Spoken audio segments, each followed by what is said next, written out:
My name is Barbara Klein. I'm 59 years old, and I'm writing this because I need someone to know what happened. Maybe you'll judge me. Maybe you'll understand. Either way, I can't keep this inside anymore. 3 days ago, at my adoptive mother's funeral, my daughter-in-law whispered to my grandchildren while pointing at me, "Don't be near that grandma. She was adopted. She's not our real family." Before we continue, comment where you're watching from and subscribe to the channel. We'd love to see how far our stories are reaching. I was standing 6 feet away, holding a paper plate with untouched finger sandwiches. The church basement smelled like coffee and lilies and grief. Melissa's voice was quiet, but not quiet enough. She thought the noise of 75 mourners would cover her words. It didn't. Tyler, my 8-year-old grandson, looked at me with confusion in his brown eyes. Mia, who's 5 and still believes I hung the moon, grabbed her mother's hand tighter. Melissa smiled at me over their heads. That practiced smile she uses in her interior design Instagram posts. Warm, empty. My son Steven stood 3 feet behind her, staring at his phone. He heard her. I know he did because his jaw tightened the way it used to when he was 12 and got caught lying about homework. But he didn't look up.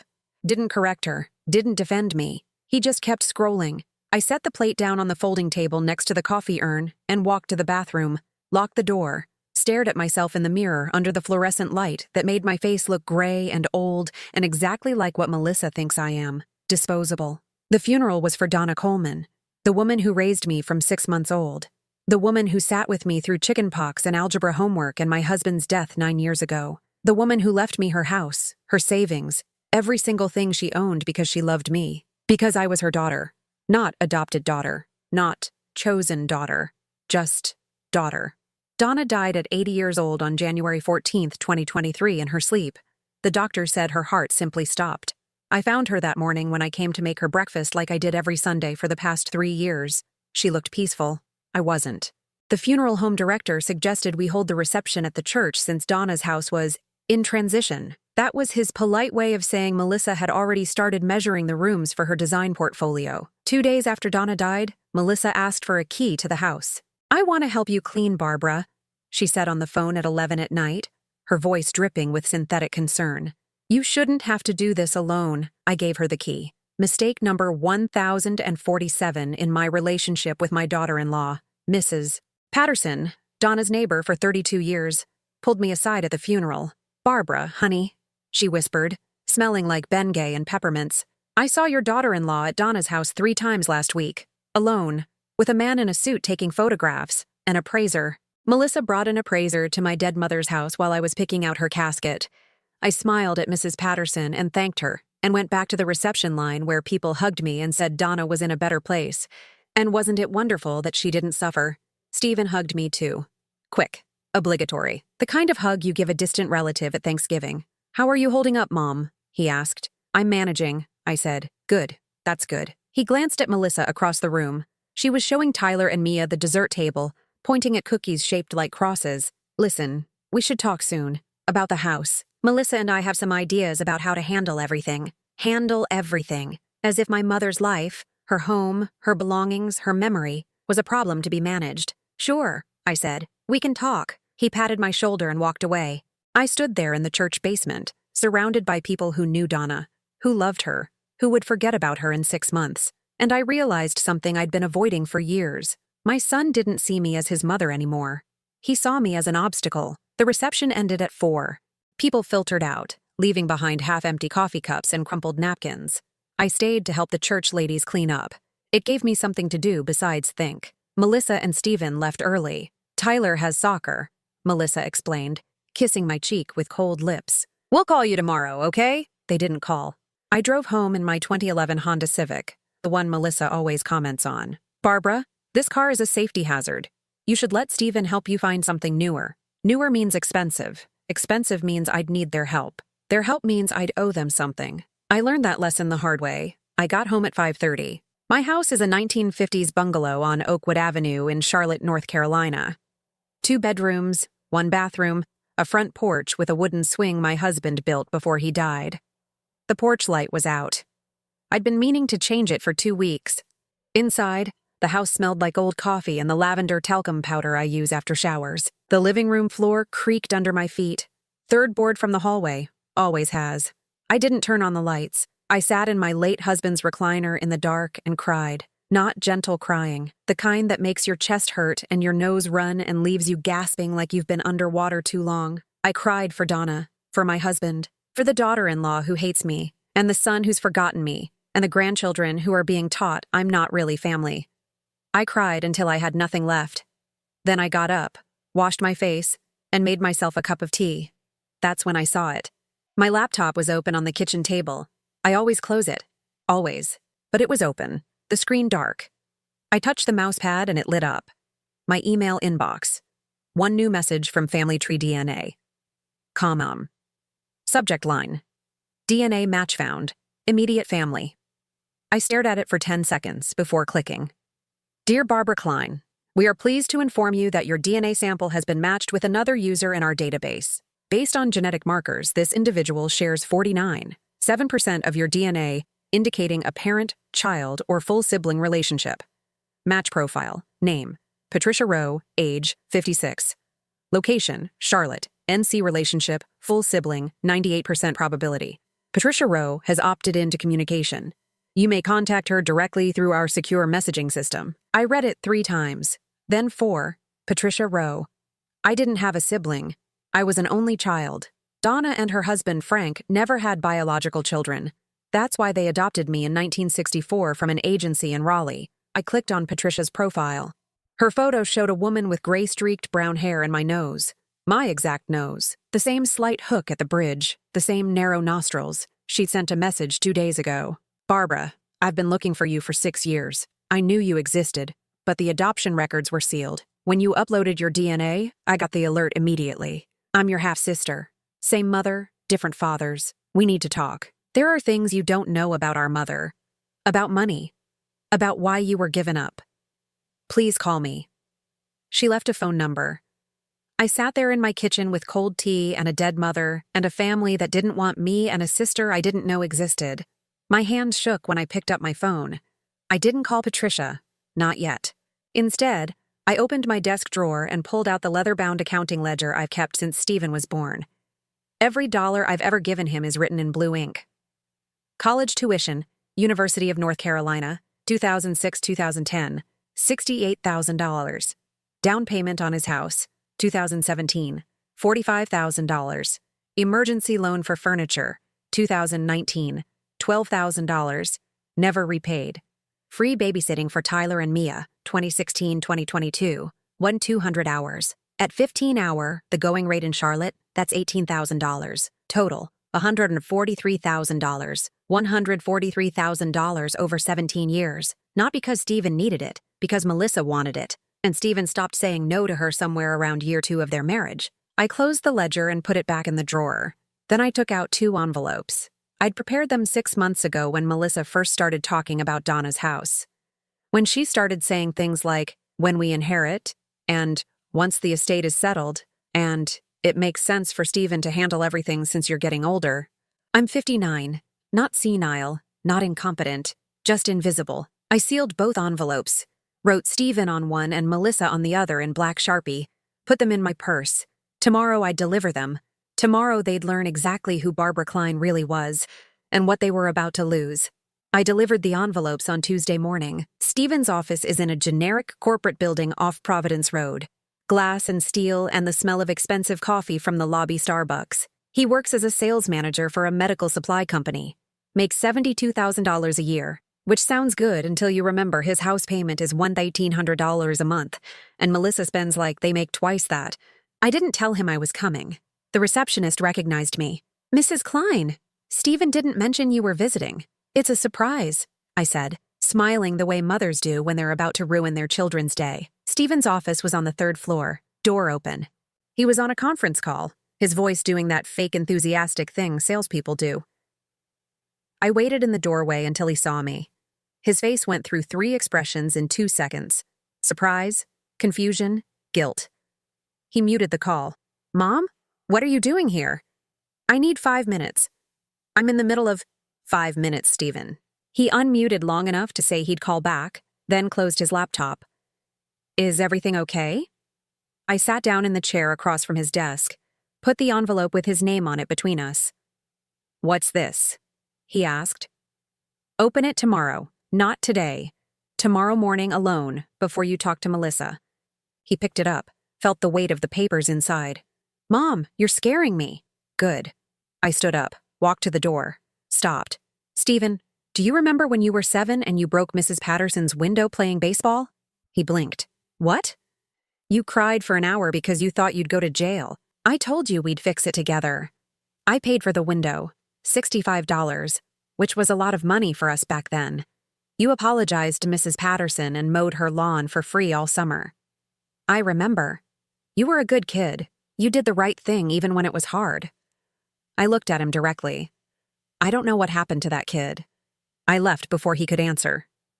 Melissa's office was 15 minutes away in the Noda Arts District. She rents a small studio space for her interior design business. White walls, succulents, those inspirational quotes about living your best life. Her Instagram says she has 12,000 followers. Half of them are bots she bought. She was alone, standing at a drafting table, looking at fabric samples. "Barbara!" She looked up, startled. Her smile didn't reach her eyes. "This is unexpected. I won't take long." I put her envelope on the table next to a swatch of gray linen. "What is this? Open it tomorrow. Not today." Her fingers hovered over the envelope like it might burn her. "Why are you being so cryptic?" "Because you've been lying to my son for 4 years, and I'm done pretending I don't know." Her face went very still. "I don't know what you're talking about." "The appraiser. Donna's house. The fact that you've already contacted a probate lawyer to contest her will." Her mouth opened, closed. She picked up the envelope. "You don't understand the situation. I understand perfectly. You want Donna's house. You think because I was adopted, I don't have a legal claim. You're wrong. Stephen deserves a wife who doesn't treat his mother like an ATM with a heartbeat." I walked out. My hands didn't start shaking until I got to my car. That night, I couldn't sleep. I lay in bed staring at the ceiling, listening to the house settle, thinking about all the ways I'd failed to see this coming. The signs had been there for years. 2017, Stephen and Melissa bought their house. They asked me to co-sign the mortgage because their credit wasn't good enough. I did. Then they asked for help with the down payment. Just $20,000, they said. They'd pay me back.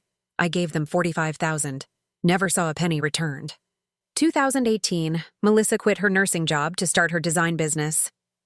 "I need to follow my passion," she told Stephen. He supported her. I supported them. For 6 months, I paid their grocery bills while her business got off the ground. 2019, the emergency. Stephen called me crying. Something about medical bills and a broken air conditioner and Tyler needing braces. Could I help? $12,000. I took it from the savings account my husband left me, the one that was supposed to be for my retirement, for emergencies, for security. Stephen said he'd pay me back in monthly installments. He made 2 payments of $200 each, then stopped. I didn't push, because I'm his mother. Because you don't charge your children interest on love. Except love doesn't work like that, does it? Love isn't supposed to be a transaction, but somewhere along the way, that's exactly what it became. Wednesday afternoon, I drove to Donna's house, 523 Elm Street. A 3-story Victorian painted pale yellow with white trim. Donna and Frank bought it in 1967 for $18,000. It's worth $180,000 now. Maybe more. Melissa's car was in the driveway. I used my key, the original one, not the copy I'd given her, and walked in. The house smelled like Murphy's oil soap and dust. Melissa was in the living room, photographing Donna's china cabinet with her phone. She jumped when she heard me. "Jesus, Barbara, you scared me." "What are you doing?" "I told you, helping you inventory things." She slipped her phone into her back pocket too quickly. "You brought an appraiser here, twice." She went very still. "Who told you that? Does it matter?" "I was trying to help. You don't know the value of these things. I have contacts in estate sales. I was doing research. You were planning to sell my mother's belongings before she was even in the ground. That's not—" She stopped, took a breath, started over in that calm, reasonable voice she uses when she's lying. "Barbara, you're grieving. You're not thinking clearly. Stephen and I are trying to help you make smart decisions. By cutting me out of the process entirely? No one is cutting you out. We're family." "Funny. At the funeral, you told Tyler and Mia I wasn't really family." Her face flushed. "They were asking questions. About adoption. About genetics. I was trying to explain it in a way they'd understand." by telling them to stay away from me? I never said that. You said, "Don't be near that grandma. She's not our real family." She looked at me for 5 seconds, then she laughed. Actually laughed. "Barbara, you're being paranoid. I said no such thing. I was 6 feet away. You misheard. The gaslighting was so smooth, so practiced, I almost believed her myself. Almost. I want my key back," I said. "What? The key I gave you. I want it back. Now." She stared at me. "Are you serious?" Completely. She dug into her purse and dropped the key into my palm. "Fine. You want to handle this alone? Go ahead. But when you make mistakes, when you get confused about paperwork or taxes or any of the 1,000 things you don't understand, don't come crying to us." "I won't." She grabbed her purse and walked past me to the door. Stopped, turned back. "You know what your problem is, Barbara. You never learn to accept help. You push people away. That's why you're alone." She left. I stood in Donna's living room, holding a key, surrounded by 70 years of accumulated life, alone. That evening, I called Patricia. She answered on the second ring. "Barbara, how did you know? Caller ID. And I've been waiting 6 years for this call." Her voice was warm, slightly husky, like she used to smoke. She sounded nothing like me. "I don't know where to start," I said. "Start with this. Do you want to meet?" "Yes. Tomorrow? There's a French bakery in Noda Amelie's. Do you know it?" "I can find it." 2 o'clock? "Okay." Silence. Then, "Barbara, I'm glad you called. There's so much you need to know. About our mother? About everything." We hung up. I sat at my kitchen table with cold tea and thought about the word everything. What did I need to know? That I'd been given up for adoption because my mother didn't want me? That I'd been a mistake? That my real family, my biological family, had decided I wasn't worth keeping? I already knew all that. I'd made peace with it 60 years ago. Except I hadn't, had I? Because here I was, 59 years old, still trying to prove I was worth loving, still giving and giving and giving to a son who took and took and took, still believing that if I just did enough, sacrificed enough, loved enough, I'd finally be chosen. I opened my laptop, checked my email. 3 new messages. One from Stephen. "Mom, I read the envelope. We need to talk. Call me." One from Melissa. "Barbara, whatever Stephen told you, please don't make any rash decisions. We're family." One from an unknown sender, subject line blank. I opened it. "Mrs. Klein, my name is Gary Rowe. I'm Patricia's husband. My wife told me she contacted you. I need you to understand something very clearly. The money Patricia mentioned belongs to our family. My wife has been the sole caretaker of her mother's estate for 6 years. Any claims you might make about inheritance will be contested. If you attempt to pursue legal action, I will prove you knew about this inheritance for years and deliberately waited to make a claim. That's fraud. That's prison time. Think very carefully about your next steps. Regards, Gary Rowe." I read it 3 times. Then I called Patricia. She answered immediately. "Barbara? What's wrong? Your husband just threatened me." Silence. Then a very quiet, "Oh God. Did you know he was going to do that?" "No, I swear. He doesn't know I'm meeting you tomorrow. He thinks I blocked your messages. He said you've been managing your mother's estate for 6 years. How much money are we talking about?" Patricia took a long breath. $3.1 million. I didn't sleep Wednesday night. Gary's email sat in my inbox like a coiled snake. I read it 17 times looking for loopholes, for anything that might tell me if his threats were real or just intimidation. That's fraud. That's prison time. At 3 in the morning, I got up and made coffee. Sat at my kitchen table with Donna's old photo album spread out in front of me. Pictures of me at 6 months old, chubby-cheeked and bald. Me at 3, holding Donna's hand at the beach. Me at 7, missing my 2 front teeth. Me at 17 in a cap and gown. Donna crying proud tears. Every single photo was proof. I was loved. I was chosen. I was hers. But somewhere in the back of my mind, a small voice whispered, "But who were you before?" Amelie's French bakery sits on North Davidson Street in a renovated textile mill. The whole Noda district used to be industrial, factories and warehouses. Now it's art galleries and overpriced coffee shops where people pay $7 for a croissant. I got there at 1:45, 15 minutes early. Patricia was already inside, sitting at a corner table near the window. I recognized her immediately. Same nose, same narrow shoulders, Same way of holding a coffee cup with both hands like she's trying to warm herself. She saw me and stood up. We stared at each other for 5 seconds. Then she started crying. "I'm sorry," she said, laughing through tears. "I told myself I wouldn't do this. I practiced staying calm. But you look so much like her." "Like who?" "Our mother, Catherine." She pulled out the chair across from her. I sat. Up close, Patricia looked older than 56. Lines around her eyes, gray threading through brown hair pulled back in a loose ponytail. No makeup. Simple gold wedding band. "Thank you for coming," she said. "I know this must be overwhelming. Your husband sent me an email last night." Her face went pale. "What did it say?" I pulled out my phone and showed her. She read it, closed her eyes. "I'm going to kill him. Is it true? Will he try to prove I committed fraud? He can't. You didn't know about the inheritance until I contacted you. There's a paper trail proving that." She handed my phone back. "Gary is terrified. He's been counting on that money for years. The idea that he has to share it? Why does he have to share it?" Patricia took a long breath. "Because our mother's will says so. I have a copy if you want to see it." She pulled a folder from her bag. Inside was a legal document, stamped and notarized. Last will and testament of Catherine Ann Forrester. I scanned it. Most of it was legal language I didn't understand. But one paragraph was highlighted in yellow.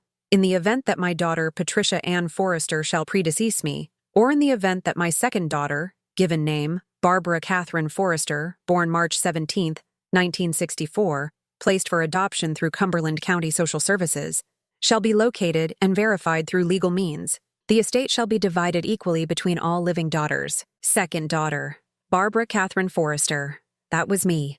My birth name. "She never stopped looking for you," Patricia said quietly. "She hired private investigators. She registered with every adoption reunion website. She left instructions in her will specifically naming you." "Why did she give me up?" Patricia's eyes filled with tears again. She was 17, pregnant. Her father, our grandfather, was a very powerful man. He owned Forrester Textiles, 3 factories, hundreds of employees. When he found out Catherine was pregnant, he sent her to a home for unwed mothers in Raleigh. And after I was born, she wanted to keep you. She fought. But grandfather said if she didn't give you up, he'd disown her completely. No money, no family, no support. Patricia's voice cracked. "She was 17, Barbara. She didn't have a choice." I felt numb. "What happened to her?" "She married my father when she was 22, had me a year later. But she never forgave grandfather for making her give you away. When he died in 1989, she inherited everything. The factories, the investments, the properties. $3.1 million. The number echoed in my head. "She died 6 years ago," Patricia continued. "Pancreatic cancer. At the end, she made me promise I'd find you. She said you deserved to know you weren't abandoned. You were stolen." Stolen. I looked out the window at people walking past. Normal people living normal lives. None of them had just discovered they had a dead mother who'd spent 50 years looking for them. "Why didn't you tell me this in your first message?" I asked. "Because I needed to meet you first, to see if you were real, to make sure you weren't some scammer who'd uploaded fake DNA. And now? Now I know you're my sister." She reached across the table and took my hand. "And I know Gary is going to make this as difficult as possible." "Why?" She pulled her hand back, looked at her coffee. "Because he's drowning in debt. Bad investments. Gambling. He thought he could use my inheritance to dig himself out. When I told him about you, about the will, he lost his mind." "What did he say?" "That we'd fight it. That adoption breaks biological claims. That you'd never be able to prove Catherine intended to include you." She looked up at me. "But the will is clear. You're named. You have legal rights. What if I don't want it?" Patricia blinked. "What? What if I told you to keep it all? I didn't know Catherine. I never met her. That money was meant for you. You took care of her. You earned it. Barbara, I have a son who hates me, a daughter-in-law who's trying to steal my adoptive mother's house, grandchildren who are being taught I'm not real family." My voice broke. "I don't need more complications." Patricia stared at me for a long moment. Then she said something I wasn't expecting. "What if Catherine left you something else? Something besides money? Like what?" She reached into her bag again, pulled out a photograph. Black and white, faded at the edges. A teenage girl holding a newborn baby. The girl's face was young but exhausted. The baby's eyes were closed. "This is Catherine holding you," Patricia said. "March 18, 1964, one day after you were born. 2 days before she had to give you away." But I took the photo with shaking hands. The girl in the picture looked like me. Same nose, same narrow chin, same expression I saw in my own mirror every morning. She looked terrified and heartbroken. She kept this hidden from grandfather, Patricia said. It was in her Bible when she died. The only photo she had of you. I couldn't breathe. There are letters too, Patricia continued. Dozens of them. Letters she wrote to you over 50 years but never sent because she didn't know where you were. What do they say? I don't know. They're sealed. She left instructions that they should only be opened by you. I set the photo down carefully on the table. Why are you doing this? I asked. You could have hidden the will, destroyed the letters, kept everything for yourself and Gary. Why tell me? Patricia smiled sadly. Because Catherine made me promise. And because you're my sister. And because some things matter more than money. Does Gary know you're here? No. What happens when he finds out? She looked away. I don't know. We sat in silence for a long moment. Finally, I said, I need time to think. Of course. And I need to see those letters. I'll bring them next time. Patricia wrote her number on a napkin. This is my cell. Don't call the house. Gary monitors my phone records. He sounds controlling. He is. She stood up, hesitated. Barbara, whatever you decide about the inheritance, I want you to know something. Catherine loved you. Every single day. She never stopped looking. And she never, ever regretted you. She left. I sat alone with a cold croissant and a photograph of a mother I never knew. I got home at 4. Stephen's car was in my driveway. He was sitting on the porch swing, still wearing his work clothes. He looked exhausted. I called 3 times, he said when I walked up the steps. I was busy. Doing what? That's not your concern anymore. His face tightened. Mom, we need to talk about the envelope. Did you open it? Yes. And? He pulled a folded piece of paper from his pocket. My handwriting.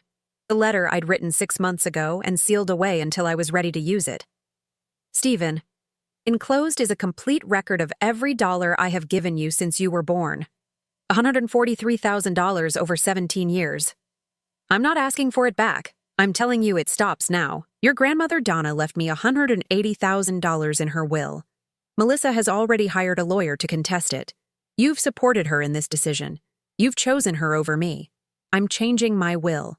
You will inherit nothing. Consider this a gift. You're free now. Free from the burden of pretending you love me. Mom Stephen's hands were shaking. Is this real? Every word. You're cutting me out of your will because I didn't defend you at a funeral. I'm cutting you out because you've been using me as a bank for 4 years, and you let your wife teach my grandchildren that I'm not real family. His face crumpled. That's not what happened. Then tell me what happened, Stephen. Tell me why you didn't say a single word when Melissa told Tyler and Mia to stay away from me. I didn't hear. You heard. He looked away. What did Melissa's envelope say? I asked. I don't know. She wouldn't show me. Did you ask? Silence. Get off my porch, Stephen. Mom, get off. He stood up, walked to his car, stopped with his hand on the door handle. What happened to you? He asked. You used to be so kind. I used to be a doormat. There's a difference. He drove away. I went inside and locked the door.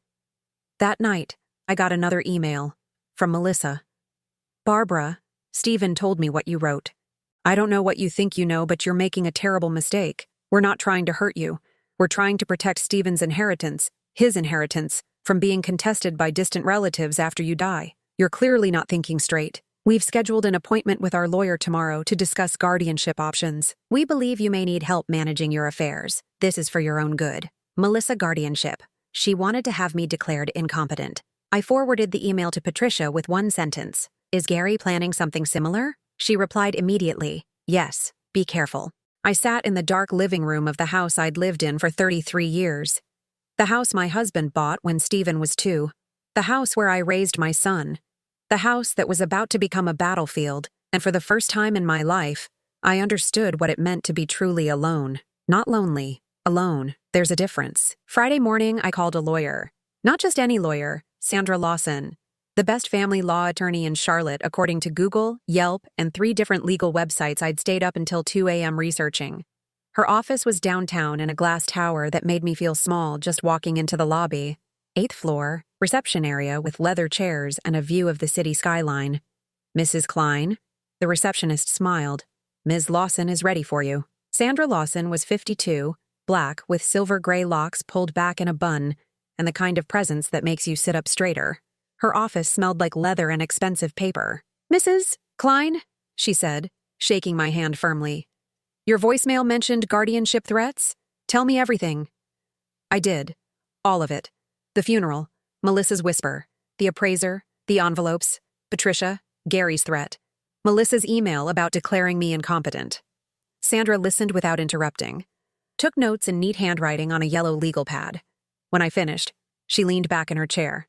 "Mrs. Klein, do you have any diagnosed cognitive impairments, dementia, Alzheimer's? No. Any psychiatric conditions that would impair your judgment? No. Do you manage your own finances? Yes. I've balanced my own checkbook for 40 years. Do you have any debts? Legal judgments against you? None." Sandra smiled. "Then they don't have a case. North Carolina requires clear medical evidence of incapacity for guardianship. Being 60 years old and making financial decisions your family doesn't like isn't grounds for incompetence." I felt something loosen in my chest. "So they can't do anything? They can try. They can file a petition, but it'll be dismissed immediately once we present your medical records and financial statements." She leaned forward. "However, we need to be proactive. I want to file a protective order against further harassment. I also want to send cease and desist letters to both your daughter-in-law and this Gary Rowe.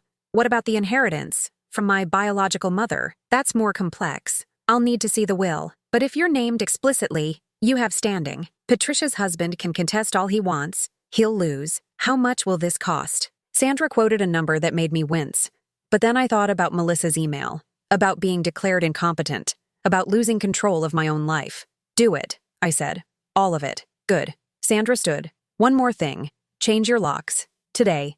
And document every interaction with your son and daughter-in-law from now on. Text messages, emails, voicemails, everything. They're going to hate me. Mrs. Klein, they already hate you. Now you're just making it official." I changed the locks at Donna's house first. The locksmith, a guy named Pete who smelled like cigarettes and looked like he'd seen everything, arrived at noon. While he worked, I went through the house room by room. Melissa had been thorough. Cabinet doors left open, drawers pulled out, post-it notes on furniture, appraise, sell, keep. In Donna's bedroom, I found Melissa's notebook on the nightstand, pink leather cover, gold lettering, design inspiration. Inside, it wasn't design inspiration. It was an inventory. Dining table, cherry, seats 800, china cabinet, 600, bedroom set, a 200, estimated total, $12,000 after fees, $10,000 split with Stephen, $5,000 each. She'd already divided the money. My mother had been dead 3 weeks. I took photos of every page. Then I put the notebook back exactly where I found it. That evening, Stephen called. I didn't answer. He called again. I didn't answer. Melissa called from her phone. I didn't answer. Melissa called from Stephen's phone. I didn't answer. Then she started leaving voicemails. Message 1, sweet voice. "Barbara, it's Melissa. Can you please call us back? We're really worried about you." Message 7, tight voice. "Barbara, this is getting ridiculous. We need to discuss Donna's estate. You can't just ignore us." Message 15, angry voice. "Barbara, Stephen says you changed the locks at his grandmother's house without telling him. That's his inheritance. Call us back now." Message 23, desperate voice. "Please, we have bills. We can't pay Tyler's tuition without. Just call us back." Message 37, screaming. "You can't do this to us. We're family. You're a selfish, bitter old woman, and I hope you rot alone." I saved every single one. Then I called Patricia. "Want to hear something funny?" I asked. "Please, I need funny right now." I put the phone on speaker and played message 37. Patricia was quiet for a second. Then she started laughing. Real laughing. The kind that makes you gasp for air. "Oh my God," she said. "She really said rot alone?" She did. That's almost impressive. Most people don't commit to the villain role so completely. We laughed until we cried. "Gary's doing the same thing," Patricia said. "Except his messages are more, legal sounding. Lots of words like fiduciary duty and estate mismanagement. Yesterday, he threatened to have me evaluated for elder abuse. You're 56. Apparently that's old enough." We were quiet for a moment. "Barbara," Patricia said carefully, "Gary knows I met with you." "How?" "He checks my phone. GPS. I was stupid. I forgot to turn it off." "What did he say?" "That if I meet with you again, he'll divorce me and make sure I get nothing. So you're trapped, basically. What are you going to do?" She sighed. "I don't know yet, but I wanted to warn you. He's planning something. I heard him on the phone with someone yesterday. A lawyer, I think. He kept saying your name. Ice filled my stomach. What exactly did he say? Something about coordinating strategies, about combined testimony. I couldn't hear everything. Combined testimony. Melissa and Gary. They're working together, I said. It sounds like it. I thought about Melissa's email about guardianship, about Gary's threat of fraud charges, about how convenient it would be if both of them testified that I was incompetent, confused, dangerous. I need to go, I said. Thank you for warning me. Barbara, be careful. I hung up. Then I forwarded message 37 to Sandra Lawson with a note. Exhibit A. Saturday morning, I drove to Stephen and Melissa's house, unannounced, the way they always showed up at mine. Melissa answered the door in yoga pants and a tank top. Her face went through several emotions very quickly. Surprise, anger, fear. Barbara, what are you doing here? I came to see my grandchildren. They're at soccer. Both of them. Yes. I could hear the TV inside. Cartoon voices. Can I come in? I asked. Actually, this isn't a good time. I walked past her into the house. The living room was immaculate. White furniture, gray accents. Those inspirational signs Melissa sells on her Instagram. Love, family, blessed. Barbara, you can't just barge in here. Is Stephen home? He's at Home Depot. Perfect. Then we can talk. I sat down on the white couch. Melissa remained standing, arms crossed. I know about the inventory, I said. Her face went blank. What inventory? The pink notebook, in Donna's bedroom, where you itemized every piece of furniture and estimated how much you'd make selling it. She didn't move. I also know you've been in contact with Gary Rowe, Patricia's husband. I don't know what you're talking about. He called you Tuesday, 15-minute conversation. Then you called him back Wednesday morning, 12 minutes. It was a bluff. I didn't actually know this, but her face told me I was right. You and Gary are planning something, I continued.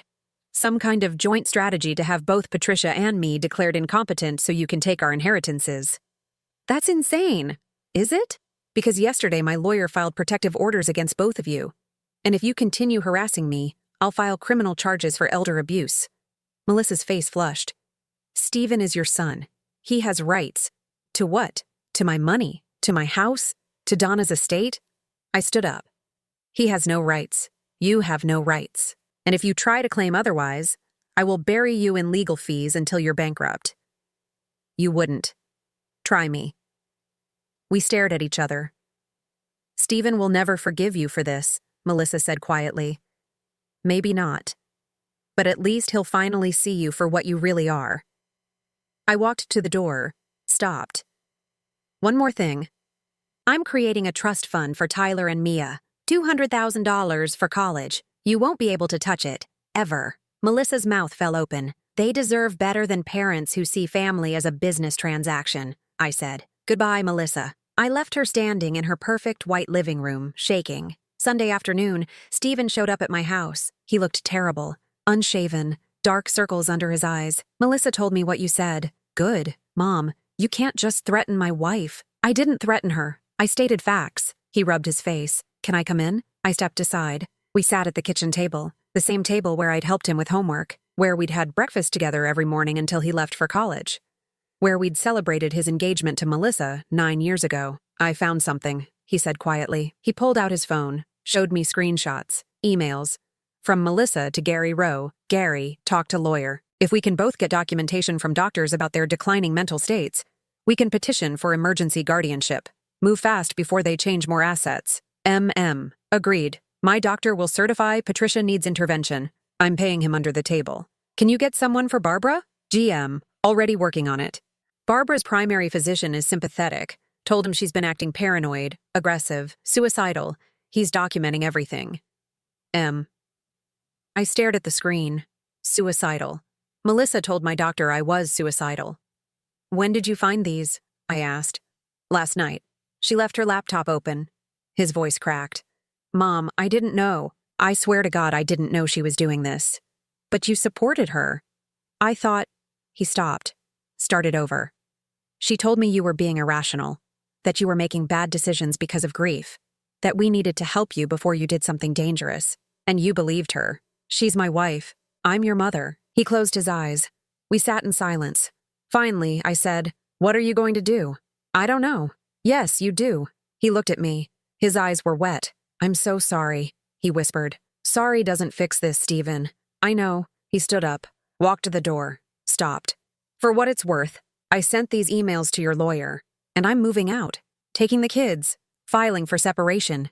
I didn't say anything. He left. I sat at my kitchen table with the afternoon sun slanting through the window and felt something I hadn't felt in years. Not happiness, not relief, just the quiet, cold satisfaction of watching someone finally open their eyes. The hearing was scheduled for August 14th at the Mecklenburg County Courthouse. Room 5C, 3rd floor. Sandra Lawson met me in the lobby at 8:30. She wore a charcoal suit and carried a leather briefcase that looked like it cost more than my car. How are you feeling? She asked. Terrified. Good. That means you're taking this seriously. She guided me toward the elevators. Remember what we discussed. Short answers. Stay calm. Don't let them bait you. The courtroom was smaller than I expected. Wood paneling, fluorescent lights, that smell of old paper and industrial cleaner that seems to live in every government building. Melissa and her lawyer sat on the left side. Gary and his lawyer on the right. They'd coordinated without officially coordinating.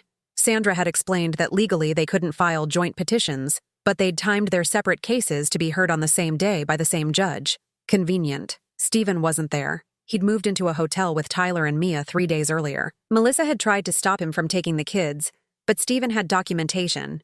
Screenshots of her emails, recordings of her screaming at him, proof that she'd lied to doctors about me being suicidal. The judge entered. Honorable Robert Mitchell, 60-something, gray hair, reading glasses on a chain around his neck. All rise. We rose. Be seated. We sat. Judge Mitchell reviewed the files in front of him. We have 2 petitions before the court today. First, Melissa Klein petitioning for emergency guardianship of Barbara Klein, age 60, on grounds of mental incapacity. Second, Gary Rowe petitioning for emergency guardianship of Patricia Rowe, age 56, on the same grounds. He looked up. Mrs. Klein and Mrs. Rowe are sisters.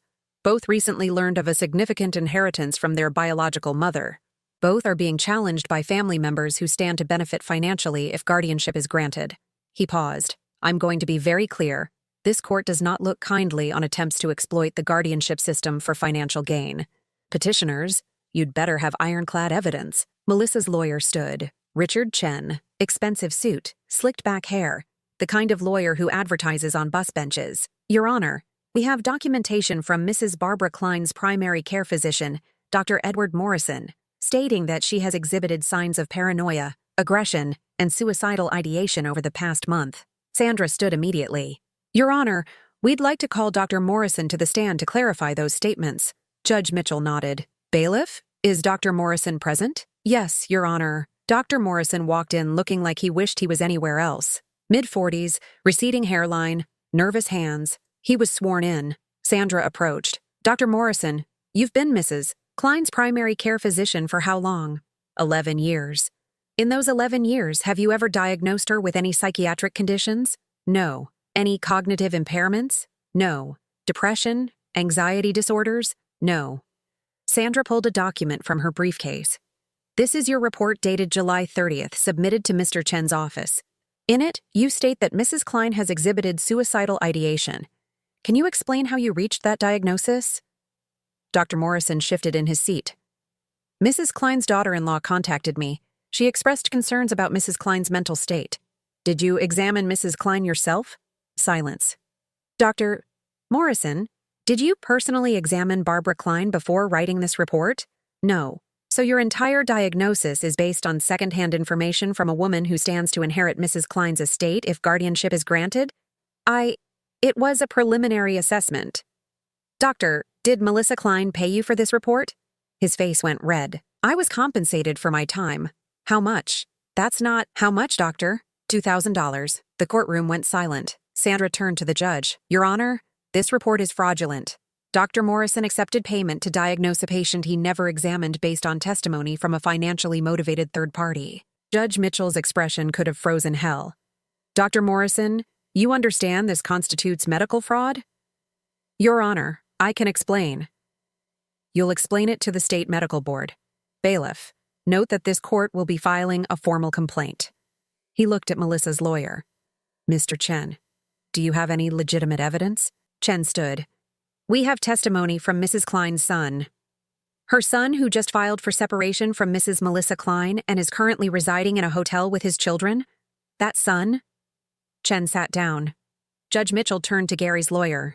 Mr. Foster, I assume you're going to tell me you have actual evidence? Foster stood. Older man, gray suit, tired eyes. Your Honor, we have testimony from Mrs. Patricia Rowe's husband regarding her recent erratic behavior, testimony from the man who would directly benefit from her being declared incompetent. We also have evidence that Mrs. Rowe has been meeting secretly with her sister to coordinate financial strategies. Sandra stood. Your Honor, meeting with family members is not evidence of incompetence. It's evidence of family. Agreed. Mr. Foster, unless you have something substantial. Your Honor, Foster interrupted. We have proof that Mrs. Rowe has been hiding assets from her husband, moving money without his knowledge. Clearly, she's not thinking rationally. Or, Sandra interjected, she's thinking very rationally and protecting herself from a husband who's trying to steal her inheritance. Judge Mitchell looked at Gary. Mr. Rowe, stand up. Gary stood. He was wearing that $2,000 suit I'd seen in the photos Patricia sent me. Navy blue, tailored, gold cufflinks. Mr. Rowe, how much debt are you currently carrying? Gary's lawyer whispered something to him. Your Honor, I don't see how that's relevant. Answer the question. Approximately $90,000. Gambling debts? Silence. Mr. Rowe? Some of it, yes. And you expect this court to believe you're petitioning for guardianship of your wife out of concern for her welfare, not because you need access to her $3.1 million inheritance? Your Honor.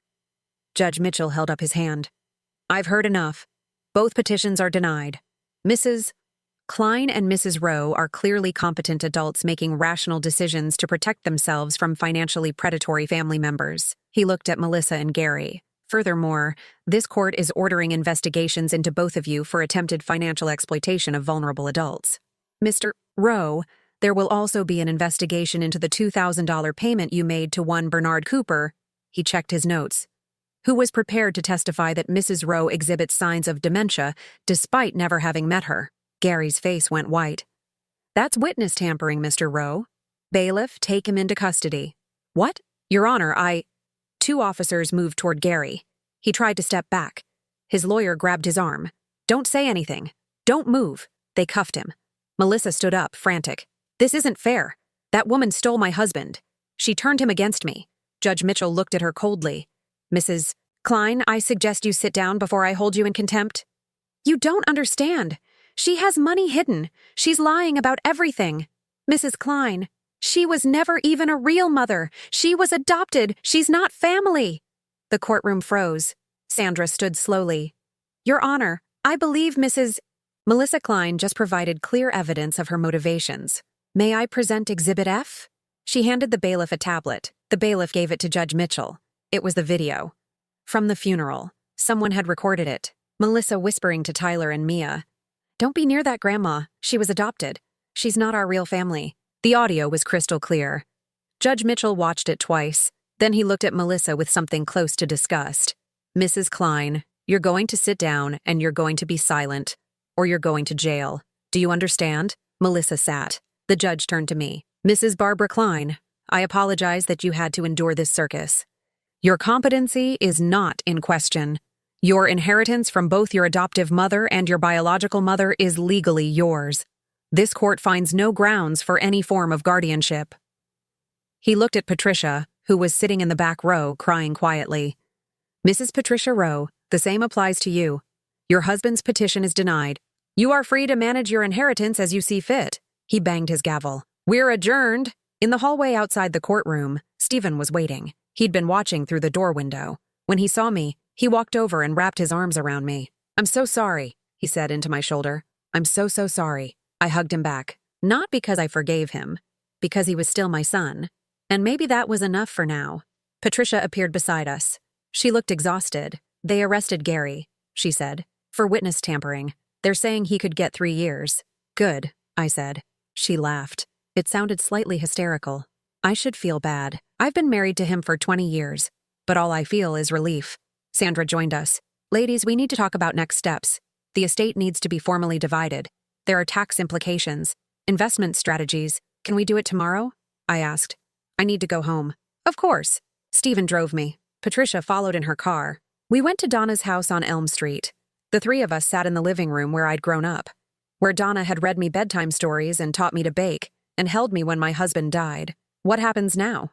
Patricia asked. Now, I said, we become a family. What about Melissa? Stephen asked quietly. What about her? She's going to lose everything. The house, her business, me. She made her choices. He nodded, looked at his hands. I'm taking the kids to my apartment tonight. Melissa's staying at her mother's. Her lawyer says we should be able to settle the divorce in 6 months if we don't fight. Are you going to fight? No, I just want custody of Tyler and Mia. You'll get it. We sat in silence. Outside, the sun was setting. Golden light filtered through Donna's lace curtains, the same curtains that had been there since 1967. My phone buzzed. A message from an unknown number. I opened it. It was from Melissa. You destroyed my life. I hope you're happy. I showed it to Sandra, who just arrived to drop off paperwork. Do you want to respond? She asked. No. Good. Don't engage. She's spiraling. I deleted the message. Then I blocked the number. That night, I stayed at Donna's house. Slept in my childhood bedroom for the first time in 40 years. The wallpaper was still the same. Yellow roses. Faded but familiar. At midnight, my phone rang. Patricia. I can't sleep, she said. Me neither. Gary called from jail. He wants me to bail him out. What did you say? I hung up. I smiled. Good. Barbara? Yeah? Thank you. For not giving up. For fighting. I would have caved if you hadn't been so strong. I wasn't strong. I was just tired of being weak. We talked until 2 a.m. About Catherine. About the letters she'd left for me. About the life we might have had if she'd been able to keep me. About Donna. About Frank. About the family that chose me even though they didn't have to. About Stephen and Tyler and Mia. About second chances and broken trust, and whether love could survive betrayal. We didn't have answers, but we had each other. And somehow, that was enough. The money transferred on October 3rd. $1.55 million appeared in my bank account at 9:47 a.m. I stared at the number on my phone screen for 10 minutes. All those zeros, all that security, all that freedom. Patricia called immediately. Did you see it? I see it. We're millionaires. She laughed. It sounded strange. Unfamiliar. I don't know what to do with myself. Neither do I. We were quiet for a moment. Catherine would be happy, Patricia said softly, that we found each other, that we're together. Yeah, I said. She would. The first thing I did was create the trust fund for Tyler and Mia. $200,000, $100,000 each, managed by Sandra Lawson, untouchable until they turned 18, to be used only for education. The paperwork specified that Melissa Klein had 0 access, 0 input, 0 control. She's going to lose her mind when she finds out, Stephen said when I told him. She already lost her mind. This is just making it official. We were sitting in his new apartment, 2 bedrooms, decent neighborhood, 15 minutes from my house. He'd signed the lease a week after the hearing. Tyler and Mia were at school. The apartment was clean but sparse. A couch, a coffee table, boxes still unpacked in the corners. How are the kids handling everything? I asked. Stephen rubbed his face. Tyler understands more than I wish he did. He asked me last week if Mommy was a bad person. What did you say? I said Mommy made bad choices, and that sometimes people we love disappoint us, and that it's okay to be sad and angry about it. That was good. He cried for an hour. My heart broke a little. And Mia thinks Mommy is on vacation. She's 5. She doesn't understand why we're not home. His voice cracked. Last night she asked when we're going back to our real house. What did you say? That this is our real house now, that sometimes things change and that's okay. Is it okay? He looked at me. I don't know. Ask me in a year. I reached over and squeezed his hand. Mom, he said quietly, I need to tell you something. Okay. Melissa's lawyer contacted mine. She wants to negotiate custody. What kind of custody? Supervised visits. Twice a month. She says she's getting help, that she's in therapy. What do you think? I think she's desperate. I think she knows she's losing everything and she's trying to salvage whatever she can. He paused. But she's still their mother. That doesn't mean she deserves them. No. But maybe they deserve a chance to have a relationship with her. Eventually. If she actually changes. I thought about that. About forgiveness. About second chances. About whether people could really change. Or if they just got better at hiding who they really were. What does your lawyer say? That it's my choice. that the court would probably allow supervised visits if I agreed to it. Then you need to decide what's best for Tyler and Mia, not what's easiest for you, not what punishes Melissa the most, what's actually best for your kids. He nodded. That's what I'm trying to figure out. 2 weeks later, I bought Stephen a house. Not a big house, not a fancy house. Just a 3-bedroom townhouse in a good school district with a backyard big enough for Tyler to practice baseball. $195,000. I paid cash. Stephen cried when I gave him the keys. I can't accept this, he said. Yes, you can. It's too much. Stephen, I have $1.55 million. I don't need a vacation home. I don't need a new car. I don't need anything except to know that my son and my grandchildren are safe and stable.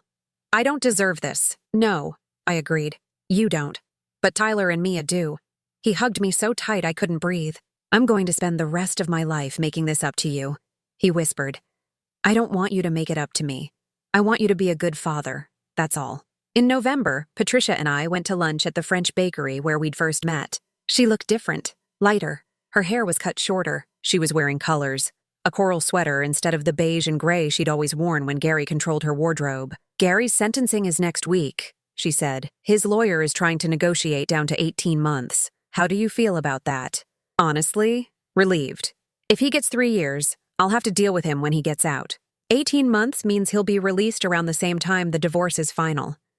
Are you scared? A little. But I'm also, she searched for the word, free. For the first time in 20 years, I can breathe. What are you going to do? With the money, I mean. She smiled. I bought a condo, paid cash. 2 bedrooms, balcony overlooking the city. I close next month. That's wonderful. And I'm going back to school. Nursing degree. I dropped out when I married Gary. Figured it was time to finish what I started. Patricia, that's amazing. What about you? She asked. What are your plans? I thought about it. About Donna's house sitting empty. About my little bungalow on Oakwood Avenue. About all that money sitting in my account earning interest. I'm starting a foundation, I said. What kind of foundation? For adopted kids. Specifically for adopted kids who age out of the system without support. Scholarships. Housing assistance. Job training. I paused. Catherine couldn't keep me, but she spent 50 years trying to find me. She wanted to give me something, so I'm going to give it to kids who have nobody. Patricia's eyes filled with tears. She would love that. I'm calling it the Catherine Forrester Foundation. Perfect. We sat in comfortable silence, drinking coffee, watching people walk past the window. Sisters, real sisters, not just blood, not just DNA, but actual family. In December, I finally read Catherine's letters. Patricia brought them in a shoebox, 23 letters spanning 50 years, all sealed, all addressed to my daughter. I read them alone in Donna's house, in the living room where I'd grown up. The first letter was dated March 20th, 1964, 2 days after I was born. My darling girl, I held you for 2 days, 2 days of memorizing your face, your smell, the way your tiny fingers wrapped around mine. They took you away this morning. My father said it was for the best, that you'd have a good life, that I was too young to raise you. He's probably right, but that doesn't make it hurt less. I will find you. I don't know how. I don't know when, but I will never stop looking. I love you. Your mother. I cried through all 23 letters. Letters on my first birthday, on my 10th birthday, on my graduation from high school, even though she didn't know if I'd graduated or where or when. Letters when she married my father, when Patricia was born, when her father died and she inherited his fortune. Letters saying she'd hired private investigators, that she'd registered with adoption agencies, that she'd uploaded her DNA to every database that existed. The last letter was dated 6 months before she died. My darling Barbara, I'm dying. The doctors say 6 months, maybe less. I failed you. I looked for 50 years and never found you. I'm so sorry. But Patricia knows. She has your name. She has the resources to keep searching after I'm gone. If you ever read this, know that I loved you every single day. That I never stopped being your mother. That I never regretted you. You were wanted. You were loved. You were never forgotten. I'm sorry I couldn't keep you. But I'm so grateful someone else could. I hope you had a good life. I hope you were happy. I hope you knew you were loved. Your mother, Catherine. I folded the letters carefully and put them back in the shoebox. Then I went to the cemetery. Donna was buried in Elmwood Cemetery on the east side of town. Simple gray headstone. Donna Marie Coleman, beloved mother, 1942-2023. I sat on the grass next to her grave. I met her, I said out loud. My biological mother, well, sort of. Through letters.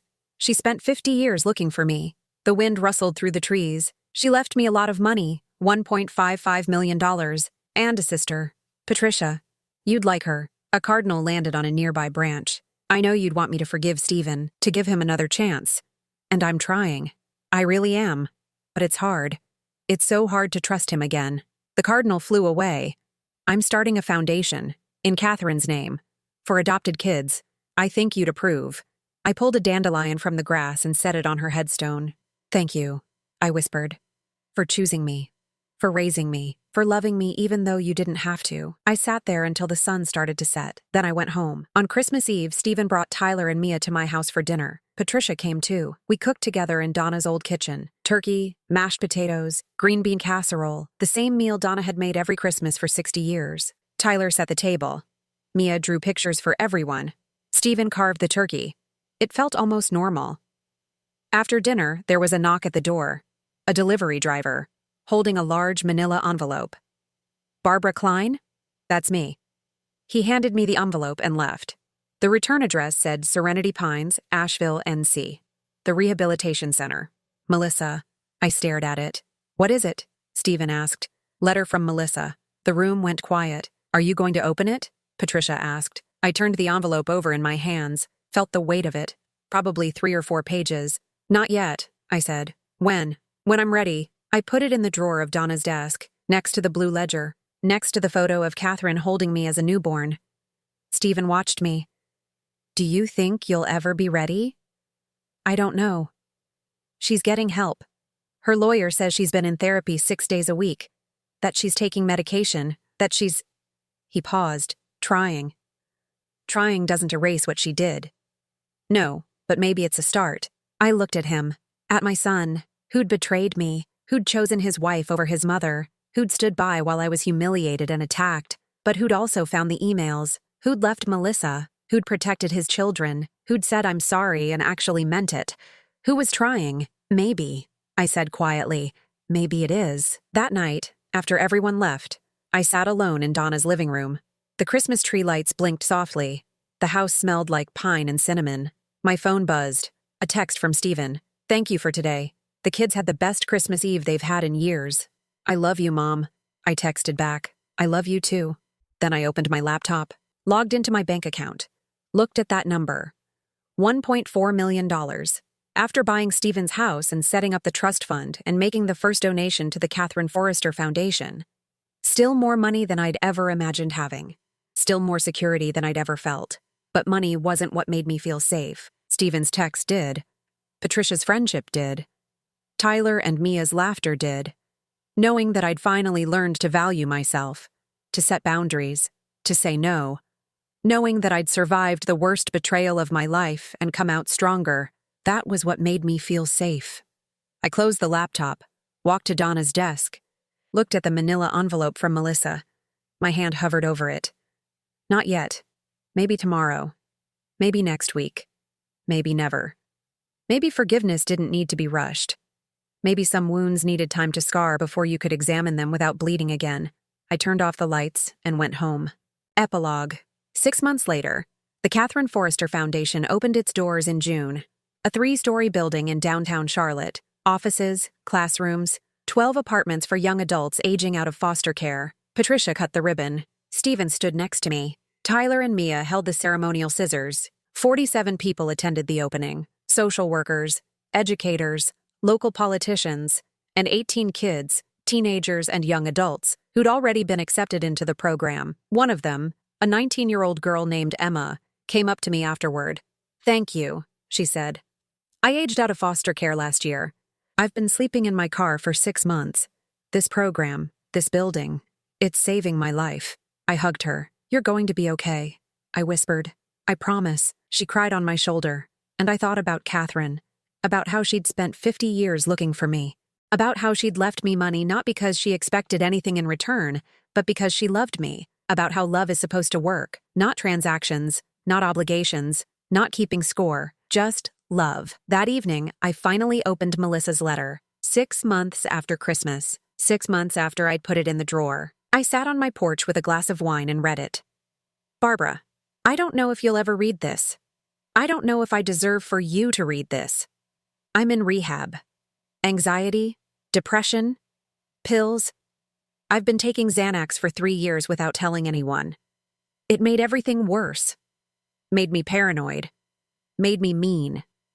That's not an excuse. It's just a fact. I destroyed my marriage. I lost my kids. I hurt you in ways I can't take back. I told Tyler you weren't real family. I whispered it because I wanted him to choose me over you. I wanted to be the most important person in his life. And I was willing to destroy his relationship with his grandmother to make that happen. That's unforgivable. I'm not asking you to forgive me. I'm just asking you to know that I'm sorry. That I'm getting help. That I'm trying to become someone my kids don't have to be ashamed of. Steven says you set up a trust fund for them. For college. That breaks my heart. Because it's exactly what I should have done. And instead, I tried to steal from you. Thank you for protecting them. Even from me. I don't know if I'll ever get better. I don't know if I'll ever deserve another chance. But I'm trying. I hope that counts for something. Melissa, I folded the letter, put it back in the envelope, set it on the porch railing.